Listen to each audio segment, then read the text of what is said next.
Welcome back, everybody. So my next movie review for you is Predator 2. Now, the reason why I'm doing this Predator movie now is because I want to review all the Predator movies so far, because obviously this month the new Predator movie gets released and I want to review that when I go and see it on its opening weekend. So Predator 2, where do I honestly begin with this?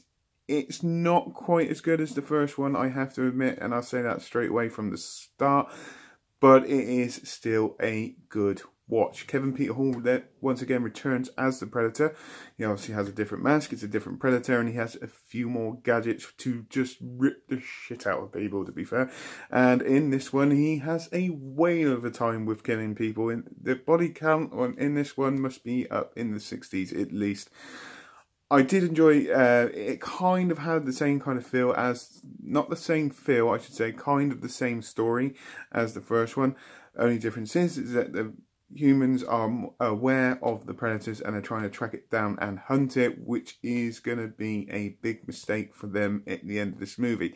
As a whole, Danny Glover in here plays Lieutenant Harrington. We also have Gary Busey, I can never say his name, as one of the scientists who's trying to capture the Predator. As a whole, as the feel of the movie, I actually really did enjoy it. It is a bit of a bloodbath. The storyline, once again, isn't hard to follow, to be fair.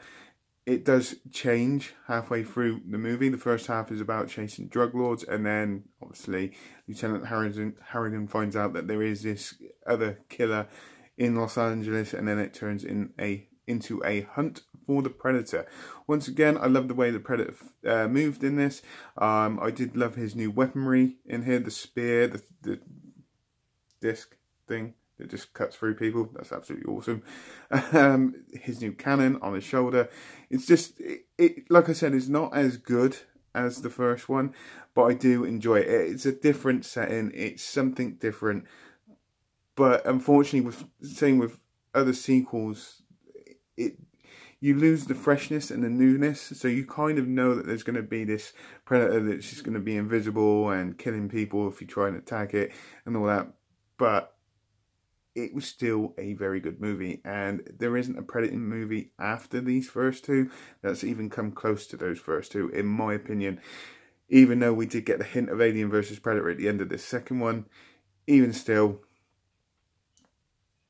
afterwards, the Alien vs Predator film is going to be a review for another day. I don't dislike it in any way, but it was a bit anticlimactic for me. It wasn't as good as what I thought it was going to be, but this one really, really did.